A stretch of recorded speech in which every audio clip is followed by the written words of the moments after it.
आज के शो में। मुत्तहिदा पीएसपी डीजी रेंजर्स की दो टोक वजाहत।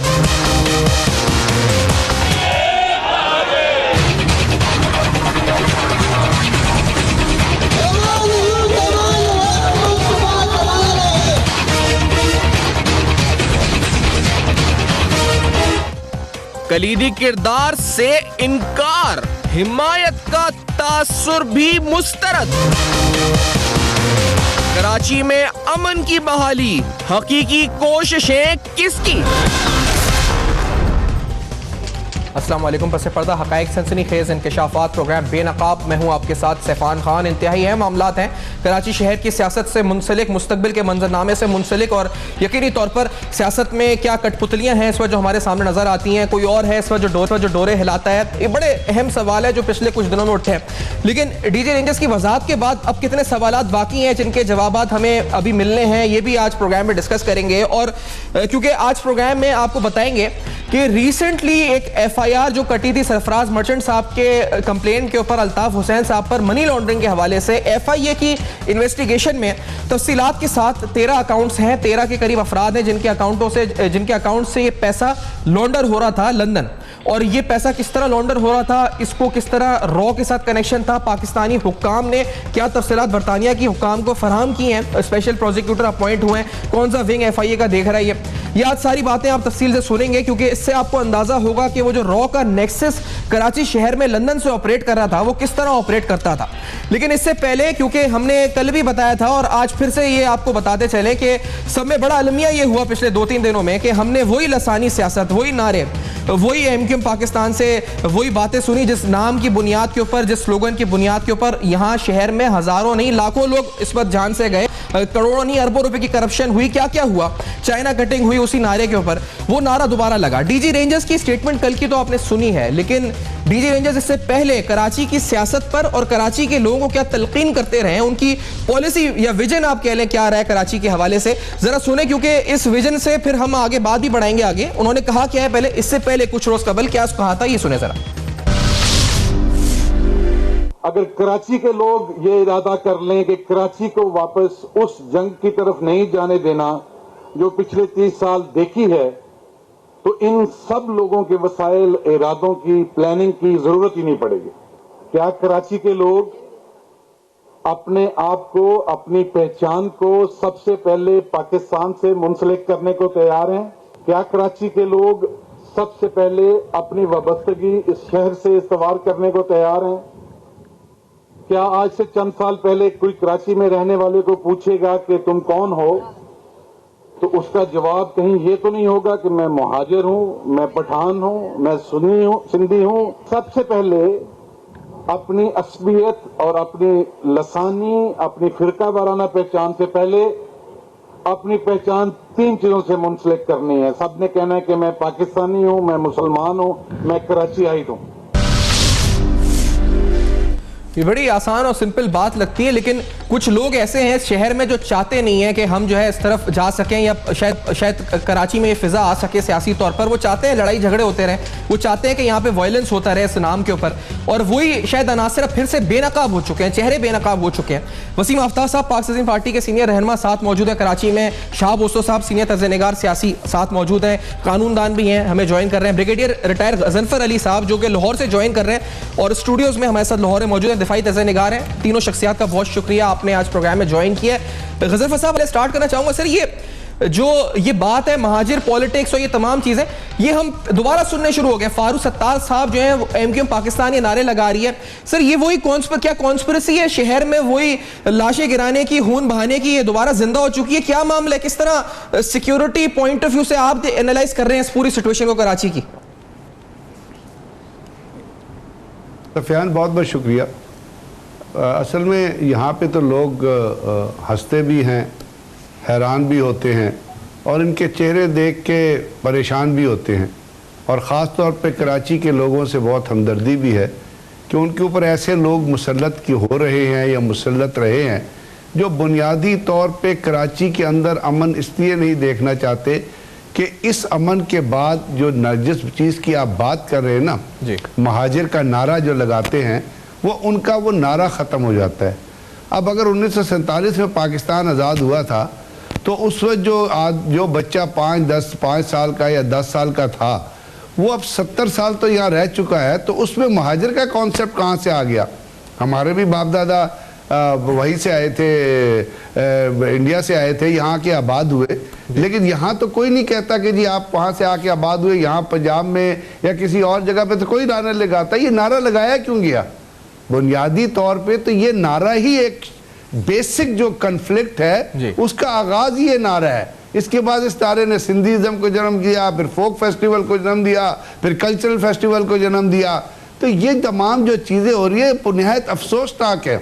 और जो कुछ कराची की पॉलिटिक्स आजकल जिस तरह चल रही है, अगर आप वहाँ पे लोग जो है वो ये रेंजर्स के ऊपर जिस तरह वो फारूक सत्तार ने कहा और जिसके बाद उनकी एक्यूजेशन मुख्तलिफ तरीक़ों से आई, तो उनको कहना था कि वो भी एक्सप्लेन कर देते। वो लंच या वो डिनर जो हुआ था जिसमें आफाक अहमद और बाकी लोग जो है अमेरिकन कौंसलेट के मेंबर और अमेरिकन कौंसल जनरल उनके साथ बैठे हुए थे, तो उनके साथ कौन सी राज़ो न्याज की बातें कर रहे थे? उसके बाद क्यों इस्टेब्लिशमेंट के खिलाफ इतनी वसिफरियस किस्म की कंपेन जो शुरू की गई?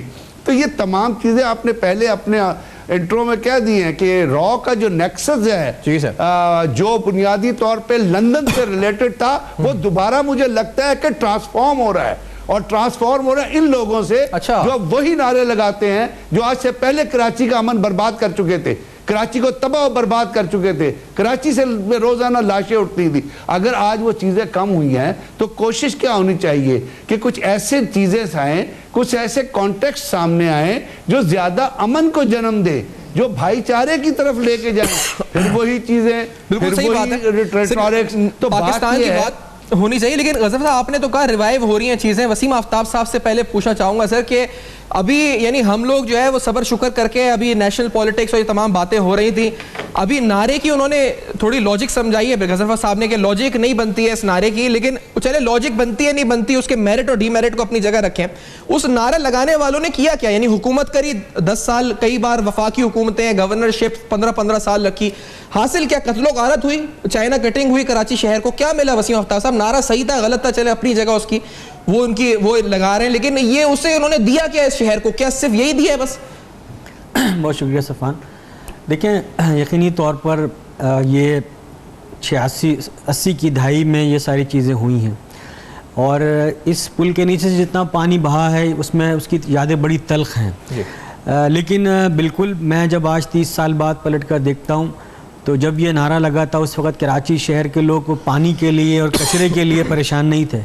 उस वक़्त इस शहर के लोगों के मसाइल ये थे कि वो ये चाहते थे कि मशरक़ी पाकिस्तान में जो लोग हैं उनको वापस लाया जाए, कोटा सिस्टम ख़त्म हो, उनके बच्चे भी फ़ौज के अंदर कमीशन हासिल कर रहे हैं, वो भी CSS में पास हों। ये उस वक़्त की बेसिक चीज़ थी। लेकिन आज तो मैं पहले जब देखता हूँ तो मेरे लोग पानी के लिए तरस रहे हैं, कचरा शहर में जा बजा, आज मेरा शहर कचरे के हवाले से पहचाना जा रहा है। और इस चीज़ में जो सबसे बुनियादी चीज़ है कि ये जो सबसे भयानक चीज़ इसके अंदर अनफोल्ड होती है वो ये होती है कि शहर के अंदर देखें, कराची को जब हम डिस्कस करें तो हमें ये समझना चाहिए कि कराची पाकिस्तान का दिल है, कराची पाकिस्तान की माशी शहरग है। कराची को डिस्टर्ब करने का मकसद ये है कि पूरे पाकिस्तान को मफलूज कर दिया गया, और हमारे जो दुश्मन है उसने हमारे शहर पे कंट्रोल करने के लिए अल्ताफ़ हुसैन साहब को मुकम्मल तौर पे यूज़ किया। तो कराची की सूरत हाल को अगर हम सिर्फ एक ख़ास तनाजुर के साथ देखेंगे कि भाई एक सियासत है, भाई सियासत है, डेफिनेटली है, लेकिन इस शहर के अंदर अगर रॉ ऑपरेट कर रही होगी, इस शहर के अंदर कत्ल गारत हो रही होगी, इस शहर के अंदर लसानी और फ़िरका वाराना फसादात कराने की साजिश की जा रही होगी, तो हम कैसे मुमकिन हो सकता है कि इस मुल्क के इदारे जो उसकी सलामती के ज़ामिन है वो हाथ पे हाथ धर के बैठे रहेंगे क्योंकि जमहूरियत के नाम पर सब कुछ हो रहा है? तो नहीं भाई, बिल्कुल जो जिसका सब कुछ सीट नहीं होती है। मैं ये जो आप बात कह रहे हैं शाह मुस्तफा साहब से भी शामिल करते हुए गुफ्तगू में, शाह साहब सब कुछ सीट नहीं होती। मुस्तफा कमाल साहब ने कहा था उस दिन कि जी अगर ये नारा नहीं भी महाजिर वाला जो आप लगा के, अगर ये जो नारा आप लगा रहे हैं फारूक सत्तार साहब, इसकी अपील है तभी तो लगा रहे हैं, या उनको कोई कह रहा है? मतलब जिस तरह अभी ब्रिगेडियर साहब ने कहा कि ये वही रॉ का नेक्सस रिवाइव हो रहा है कराची में, या ये कोई बड़ी साजिश हो रही है कराची में जो नारा रिवाइव हो रहा है, या इस नारे की अपील है पब्लिक में, इस वजह से नारा लगा रहे हैं फारूक सत्तार साहब कि उन्हें वोट मिल जाएंगे इस बुनियाद पर? क्या बात है? देखिए जी, बात यह है कि इस वक्त जो कराची की पॉलिटिक्स है और ख़ास तौर पे MQM के जो इस वक्त जो भी नैरेटिव बनने जा रहा है, और जिस हवाले से आपने बात की थी मुहाजिरिज़म के हवाले से जो एक नैरेटिव बनने जा रहा है, उसके रूट्स को देखने की ज़रूरत है, उसकी वजूहात को समझने की ज़रूरत है। देखें, ये MQM की जो मौजूदा शक्ल नज़र आ रही है आपको, ये शक्ल है अल्ताफ़ हुसैन के सीन से गायब होने के बाद की MQM की। अब ज़ाहिर है अल्ताफ़ हुसैन ख़ास तौर पे मुशर्रफ के ज़माने में इतना ताकतवर था, कराची में कहते थे कि चिड़िया भी जो है वो पर नहीं मार सकती बग़ैर उसकी इजाज़त के, और मुकम्मल तौर पे उसको एक कंप्लीट उसको आज़ादी दी गई थी, जो करना है वो करे, और सख्ती से वो अपने पार्टी के अंदर डिसिप्लिन रखता था। टेरर था पार्टी के अंदर, लोग उससे डरते थे, कराची में भी एक खौफ था।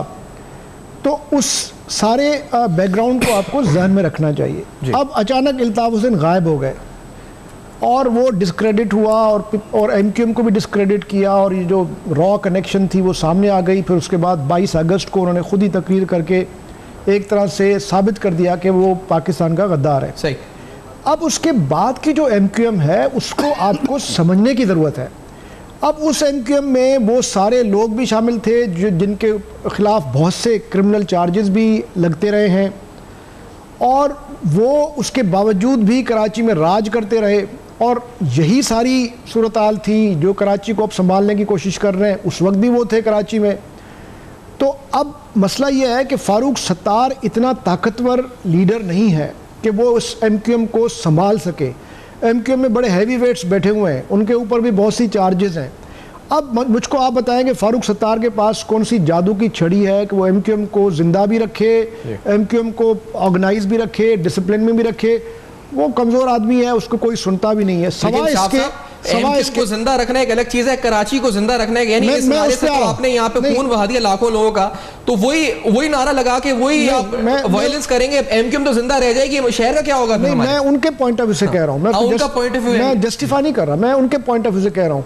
अब मसला ये है कि फ़ारूक सत्तार के पास कौन सी ऐसी जादू की छड़ी है सवाए इसके कि वो मुहाजिरिन की बात करे। वो मुहाजिरिन की बात करेगा तो वो समझता है कि मुझको शायद इसमें कोई जो कराची में एक पास्ट रहा है, एथनिक पॉलिटिक्स रही है, उससे शायद वो समझता है फिर शोदा के मदार पे जाना, कब्रिस्तान पे जाना, और फिर वो सारी पुरानी बातें दोहराना। तो मैं समझता हूँ कि फ़ारूक सत्तार के पास शायद कोई रास्ता ही नहीं बचा, और वो इस तरीके से ये कर रहा है। लेकिन ये एक बहुत ख़तरनाक किस्म की बात होने जा रही है। देखिए, अगर ये पॉलिटिक्स दोबारा फ़ारूक सत्तार ने रिवाइव की तो हो सकता है कि कुछ वोट तो उसको मिल जाएं, लेकिन उसकी पार्टी के अंदर जो शिद्दत पसंदी पैदा होगी, जो वायलेंस पैदा होगा, जो अल्ताफ़ हुसैन भी कंट्रोल नहीं कर सका, ये तो उसका खुद शिकार हो जाएगा। सही। तो इसलिए मैं समझता हूँ कि ये पॉलिटिक्स नहीं करनी चाहिए, ये मौका परस्त सियासत है।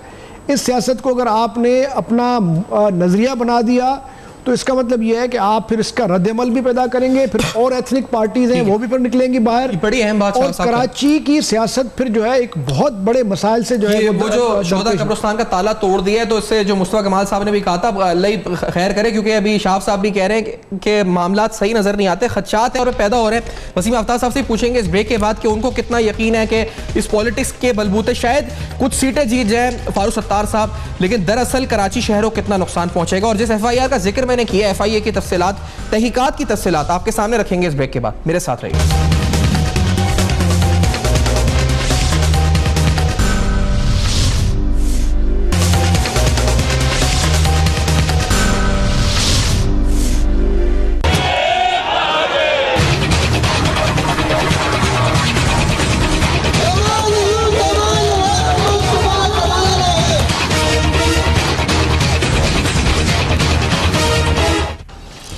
Welcome back. आप देख रहे हैं बेनकाब, जहां बेनकाब में अहम तरीन सवालात उठा रहे हैं कराची की सियासत पर और हालिया दिनों में होने वाले वाक़यात पर, हालिया दिनों में आने वाली स्टेटमेंट्स पर, हालिया दिनों में जो कुछ हो रहा है वो हमारे सामने है।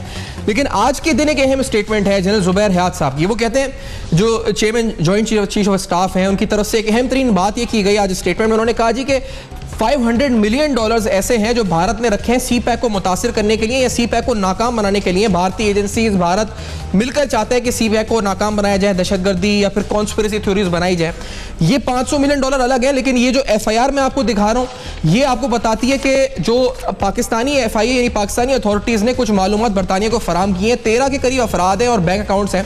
अब इसमें महाजिर सियासत के नाम पर खिदमत खल फाउंडेशन के अकाउंट्स हैं। इसमें महाजिर सियासत के नाम पर जो पैसा पता नहीं भत्तों में कलेक्ट होता था या फितरे ज़कात और वो पर्चियाँ दे के खालें वगैरह इकट्ठी करते थे, कौन सी रकम थी ये।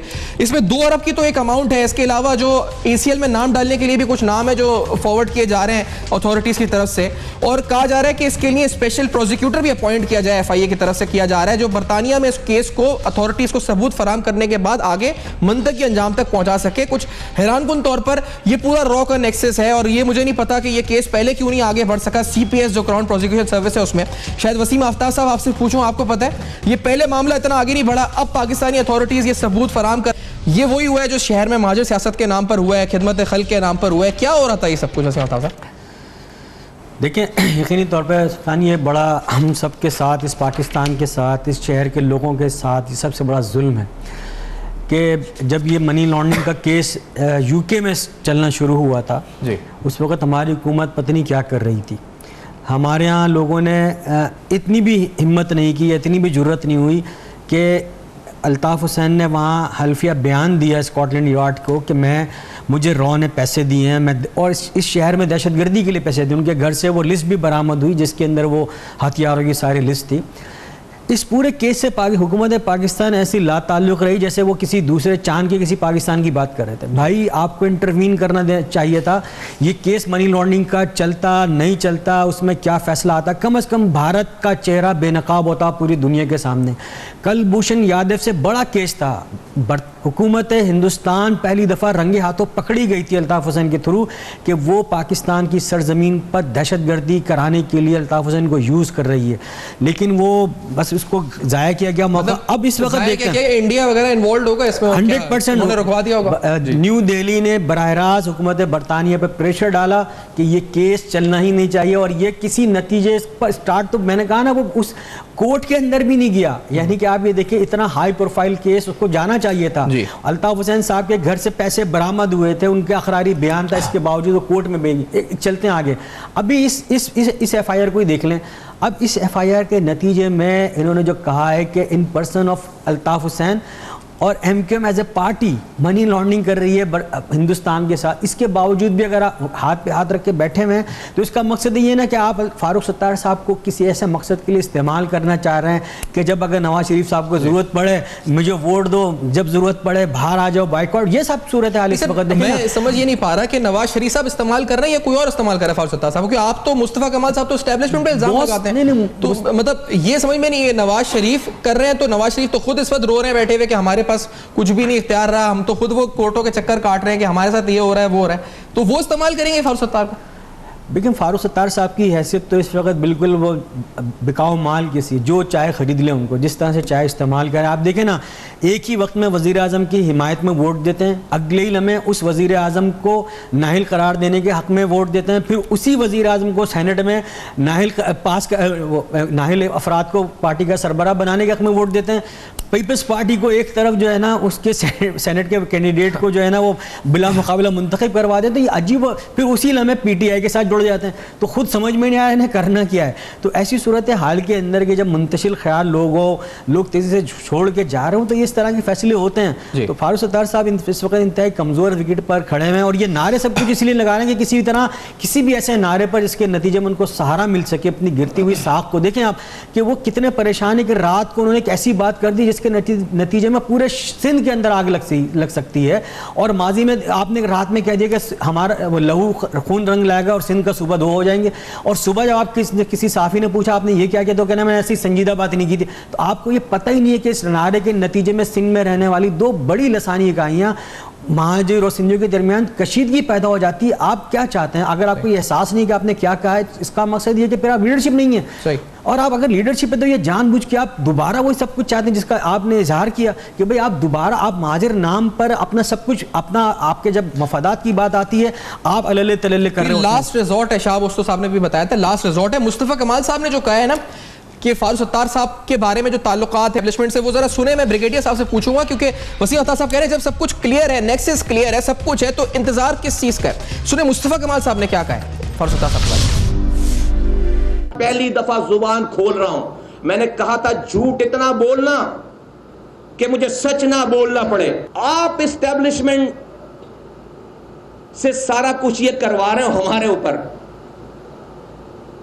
हां, और आपने पूरे पाकिस्तान में हमें एस्टेब्लिशमेंट का बनाया हुआ है। आप 8 महीनों से हमें बुलवा रहे हो ये एस्टेब्लिशमेंट के पास, हमें बुला रहे हो मुख्तलिफ जगहों पे, हमें बुलवा रहे हो आप हमें बुलवा रहे हो। जरा सा मैं कोई ऊंचा बयान दे दूं तो मुझे शिकायत कहां करते हैं फारूक सत्तार साहब, उनकी टीम, एस्टेब्लिशमेंट को, और फौरन हमारे पास मैसेज आ जाता है कि भाई थोड़ा सा हल्का बोलें, थोड़ा सा नरम कर लें। एक प्रिंट इलेक्ट्रॉनिक मीडिया वाले को ये फोन करके बाकायदा समझाया है कि हमें एस्टेब्लिशमेंट अगवा करके ले गई थी फारूक सत्तार साहब को, और अगले दिन जो ये मजबूरी में ये काम करवाए, और ये पीएसपी वालों के लिए हो रहा है ये।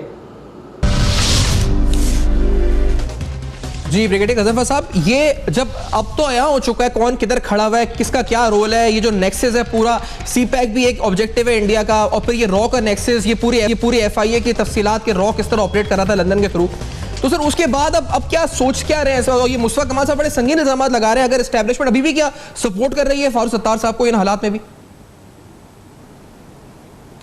बात यह सुफियान के पाकिस्तान के अंदर दो चीज़ें जो हैं वो फैशन के तौर पे भी इस्तेमाल होती हैं और डिस्क्रेडिट करने के लिए तो इस्तेमाल होती हैं और अपने आप को क्रेडिट देने के लिए भी इस्तेमाल होती हैं। और पाकिस्तान के अंदर एक सबसे बड़ी चीज़ हमारे यहाँ जो एक मंत्रा बना है, जिस तरह आपने कहा कि रॉकी और अल्ताफ हुसैन और उसके बाद लंदन का नेक्सस, लेकिन और उसके बाद गवर्नमेंट का इनेक्शन जो रहा उस सिलसिले में, तो वो ये तमाम चीज़ें क्यों रहीं? बात यह है कि यहाँ पे एक तो पॉलिटिकल एक्सपीडियंसी के लिए आप चीज़ों का इस्तेमाल करते हैं कि आपको किस चीज़ को, किस बयान को, किस अदारे को एक्यूज़ करने से क्या फ़ायदा हो सकता है।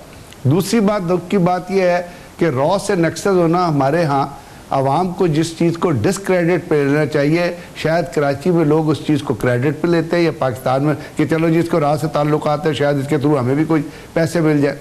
और चौथी चीज़ ये है कि कुछ इंटरनल पॉलिटिक्स है, कुछ एक्सटर्नल पॉलिटिक्स है। अब जब जिस चीज़ की तरफ आप इशारा कर रहे हैं उसमें से बहुत सारे प्लेयर्स हैं जो आउटसाइड पाकिस्तान लंदन में बैठे हुए हैं। दुख की बात यह है कि लंदन ने, इंग्लैंड ने अपने लॉ को भी कॉम्प्रोमाइज़ कर लिया।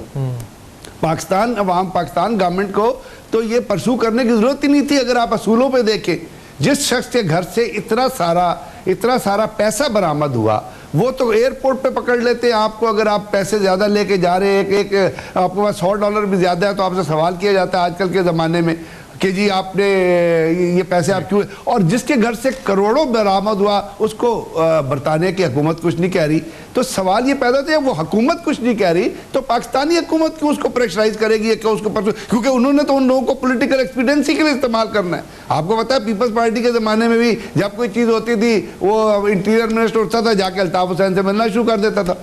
दूसरी बात यह है कि यहाँ पे जो डिनाइल बार बार आ रहा है, जो कराची की पॉलिटिक्स को इफेक्ट कर रहा है, कराची जो पाकिस्तान की के लिए पॉलिटिक्स नहीं तिजारत को जनरेट करता है, माशियात को जनरेट करता है, उसको जब पैरालाइज किया जाता था तो उसका हुक्म कहाँ से आता था? उसका हुक्म लंदन से आता था ना। तो क्या उसका हुक्म जब लंदन से आता था उसके खिलाफ यहाँ कोई खड़ा होता था? मैंने तो किसी को खड़े होते नहीं देखा, ना पीपल्स पार्टी के ज़माने में, ना ये नवाज शरीफ की 5 साल हुकूमत रही है। हाँ, जो बात की है इससे पहले पीएसपी के अपने जो रिप्रेजेंटेटिव वसीम साहब बैठे हुए हैं कि जी ये एक दिन एक बयान देते हैं, दूसरी दिन, तो वो पेंडुलम नहीं होता, ये इंसान नहीं है, ये पेंडुलम की तरह लड़कते और लहराते रहते हैं। जिस तरफ इनको नेक्सस नजर आता है उधर चले जाते हैं, और जब एक काम कर देते हैं तो ये एक तो एक फैशन है कि आपने कह दिया कि हमें एस्टेब्लिशमेंट ने कहा था हमारे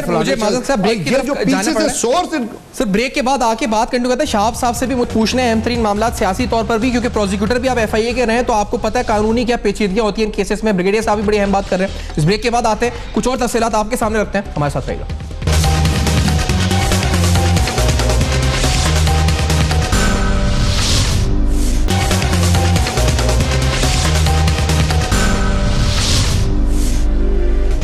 वेलकम बैक। आप देख रहे हैं बेनकाब में आज अहम तरीन सवालात उठा रहे हैं। कराची की सियासत में हालिया बयानात की रोशनी में मुस्तकबिल का मंजरनामा क्या पिक्चर क्रिएट होती है, और फिर जो इल्ज़ामात की बारिश हुई है एक दोनों अतराफ से, उसमें कौन सच है कौन गलत है, क्या हो रहा है, और फिर एक FIR आपको दिखाई है। इसमें सरफराज मर्चेंट साहब की कंप्लेन के ऊपर जो मनी लॉन्ड्रिंग के मामलात खुल रहे हैं, उसमें 12-13 अकाउंट्स का तस्करा हुआ है। कुछ तफसीलात लंदन को फराम की गई है, बरतानवी हुकूमत को फराम की गई है, और इसमें जो है वो 2 अरब रुपए का अकाउंट सामने आ चुका है, 2 अरब रुपए की एक ट्रांजेक्शन सामने आई है, खिदमत खल फाउंडेशन के नाम आया सामने। अब ये सब कुछ शाह भुस्सो साहब यहाँ महाजिर सियासत के नाम पर पता नहीं क्या क्या हुआ है। अब ये भी मेरे ख्याल से इसी का एक शाखसाना है, जो मनी लॉन्ड्रिंग भी हो रही थी यहाँ से पाकिस्तान से अकाउंट्स के जरिए। शाह साहब, तो आप तो FIA के प्रोसिक्यूटर हैं मुख्तलिफ केसेस में, ये स्ट्रॉन्ग केस है वीक केस है, क्या है आपको लगता है? बिल्कुल जी, अगर ये देखिए मनी लॉन्ड्रिंग का जो लॉ है उसमें आपको सिर्फ एक चीज़ प्रूव करनी होती है कि जो प्रोसीड्स आपको मिली हैं वो क्राइम प्रोसीड है, वो किसी कोई क्राइम के नतीजे में वो प्रोसीड्स आप जनरेट हुई हैं, वो आपको वहाँ पे मिली हैं, तो फिर वो मनी लॉन्ड्रिंग में फॉल करेगा। इसलिए अगर तो जो मर्चेंट साहब ने FIR कटवाई है, और अगर यहाँ पे वो डॉट्स कनेक्ट करने में कामयाब हो जाते हैं और वो यहाँ से लेके और लंदन तक की जो पूरी ट्रेल है उसको साबित करने में कामयाब हो जाते हैं कि यहाँ पे किस तरीके से कहाँ से पैसे जनरेट हुए, तो फिर यकीनन अल्ताफ़ हुसैन साहब के लिए वहाँ पे भी प्रॉब्लम हो सकती है, और यहाँ पे जो लोग मनी लॉन्ड्रिंग में इन्वॉल्व हैं उनके ख़िलाफ़ भी ये मनी लॉन्ड्रिंग एक्ट के तहत आप प्रोसीडिंग्स कर सकते हैं। सर बरतानिया कुछ करेगा, मतलब शाह साहब ये तो एक आइडियलिस्टिक, अब इसमें 2 बातें हैं। देखिए बरतानिया भारत, आप अभी वसीम अता साहब ने बता दिया था खुल के, कोई नहीं करेगा कुछ। मैं गुजारिश करूं, देखिए मैंने वो पूरा केस मैंने पढ़ा नहीं है, जो मीडिया में जो मैंने देखा है, अगर तो रॉ ने उनको पैसे दिए हैं और इंडियन कनेक्शन है, तो मैं एज ए लॉयर नहीं समझता कि वो मनी लॉन्ड्रिंग में फॉल करता है, क्योंकि वो स्ट्रिक्टली स्पीकिंग क्राइम प्रोसीड्स नहीं है। इंटरनेशनल लॉ के तहत आप बेशक उसको उसमें आप सवाल उठा सकते हैं, और ब्रिटेन अगर चाहे तो इंडिया से पूछ सकता है कि भाई आपने पैसे इसको क्यों दिए, लेकिन स्ट्रिक्टली स्पीकिंग इंग्लिश लॉ में मनी लॉन्ड्रिंग के तहत अल्ताफ़ हुसैन पे आप इस चार्ज पे नहीं केस दाखिल कर सकते कि आपने इंडियन रॉ से पैसे लिए हैं। पैसे लेना जो है, ये पैसा जो भत्तों में और ये बिल्कुल ये तो टेररिज्म है ना, ये क्राइम बनी है। इसका तो मैं गुजारिश कर चुका हूँ कि अगर ये इवन वो भी अगर इंडियन मनी भी कहीं बीच में किसी माफिया, किसी क्रिमिनल डैन के थ्रू, किसी क्रिमिनल नेटवर्क के थ्रू इनको मिली है, तो फिर 100% वहाँ पे भी आप इनके खिलाफ मनी लॉन्ड्रिंग का केस कर सकते हैं। अच्छा, अदरवाइज वो कहेंगे, ब्रिटिशर्स कहेंगे कि जी ये चूँकि एक हमारे पूरी दुनिया में अमेरिकन्स भी करते हैं, वो CIA भी करती है, और ये ब्रिटिश इनकी जो MI6 है वो भी करती है कि ये अपने प्रॉक्सीज़ को पैसे खिलाते रहते हैं, उनके थ्रू ज़रिए काम करते हैं। तो वो मुख्तलिफ और क्राइम्स में तो आप उसको कर सकते हैं इंटरनेशनल लॉ के तहत या किसी और क्राइम, लेकिन मनी लॉन्ड्रिंग साबित करना उसमें बड़ा मुश्किल हो जाता है। लेकिन पाकिस्तान में मैं समझता हूँ कि ये इतना मुश्किल नहीं है। यहाँ पे जो इलेक्ट्रॉनिक ट्रांजैक्शंस हुई होंगी उसका भी सबूत होगा, और यहाँ पे जो आपको पता है कि रिसेंटली अमेरिका में भी जो वो कालिया वाला केस था उसमें उसको वहाँ पे सज़ा भी आ गई है जी। तो इस तरह की अब दुनिया में इस तरह के जो केसेस हैं उस पर काफ़ी सेंसिटाइजेशन आ गई है, और जो मुख्तलिफ मुल्क हैं वो इस मामले में बहुत ज़्यादा सेंसिटिव हैं कि क्राइम से कमाया हुआ पैसा अगर आता है उनके पास, तो ये किसी दूसरी जुरिस्डिक्शन थे तो उस पर यकीनन वो भी इस पर एक्शन उठाएंगे। लेकिन मैं बताइए वसीम अता साहब, आपसे जो पूछना चाह रहा हूँ ना बात इसको, चलिए ये तो केस है, इसके मेरिट्स और डीमेरिट्स लीगैलिटीज पे भी बात की शाह साहब ने, लेकिन सर ये मुझे अब समझ में नहीं आ रहा कि अब एक चीज सामने आ गई है खुल के, जी महाजिर के नारे लग रहे हैं, अभी ये भी रॉ का नेक्सस सामने आ चुका है, फारूक सत्तार साहब जो रोज बदलने बयान वो भी सामने आ चुके हैं, तो अब होना क्या चाहिए आफ्ताब साहब, क्या मतलब अब क्या एक्शन है? अब तो एक्शन होना चाहिए, अब तो सामने आ गया कि अभी भी कुछ लोग हैं जो MQ में है, खुलकर अल्ताफ हुसैन वही आइडियोलॉजी वही आगे लेके चल रहे हैं, वही सियासत वायलेट, अब क्या स्टेट को क्या करना चाहिए रियासत को? वसीम आफ्ताब साहब देखिए फाइनल एक्शन क्या होना चाहिए? शाह साहब ने बड़ी अच्छी बात की। देखिए हम जो लंदन में जो बरतानिया में मनी लॉन्ड्रिंग का केस चल रहा था उसमें हमारा मौक़िफ़ यही है कि देखें मनी लॉन्ड्रिंग हुई नहीं हुई ये सेकेंडरी केस था।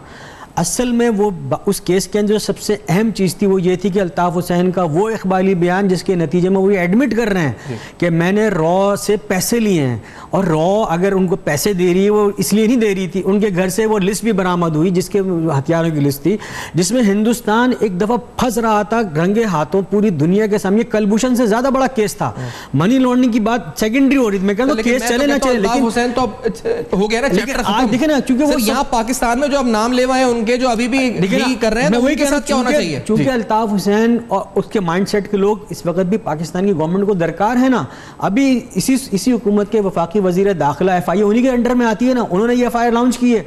होने तो ये चाहिए था कि भाई जब ये सब कुछ प्रूफ हो चुका है तो भाई आप एक्शन लेते, लेकिन आप तो जज्बा खैर सगाली के तौर पर फारूक सत्तार साहब को फ़ोन करते हैं, मुझे आप खैरियत से हैं, किसने प्रेशर डाल दिया, तो आप ये वाली चीज़ें कर रहे हो, तो बस बिल्कुल वाजे हो रहा है ना कि इस शहर का अमन भी आपको मुल्क से ज़्यादा, मतलब मुल्क की अहमियत नहीं है आपकी नज़र में, बड़ा इंपॉर्टेंट पॉइंट है, यानी कि आपकी नज़र में आपकी सियासत बड़ी अहम है, आपकी नज़र में ये कि हमारी हुकूमत बची रहे, शहर एग्री करते हैं इस बात से? वसीम आफ्ताब साहब कहते हैं ये वफाकी हुकूमत इस्तेमाल कर रही है इस पूरे ग्रुप को अभी भी अपने मकासद के लिए, जो मुल्क दुश्मनी के मकासद हैं, साफ वाज़े।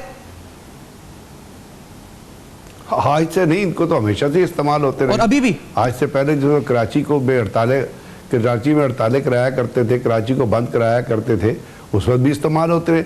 इनके खिलाफ अगर कोई ऑपरेशन हुआ है तो सही ऑपरेशन वो था जो जनरल नसीरुल्लाह बाबर के ज़माने में हुआ। उसके बाद देखिए जब आपने उनको लूज एंड दिया और ये पॉलिटिकल मसलहत में आप आए, और उसके बाद जो पॉलिटिकल हुकूमतें आई उन्होंने लीवरेज दिया, तो वो तमाम लोग जिन्होंने ऑपरेशन किए थे, वो तमाम पुलिस के ऑफिसर्स जो थे, पुलिस के SHO थे, उनका क्या हाल हुआ, वो कहाँ जाके उनको मारा गया। तो ये तो हमेशा जो ये नारा जो लगा रहे हैं ना, ये नारा जो लगता है बुनियादी तौर पर, जो मेरे ख्याल में तो अब कोई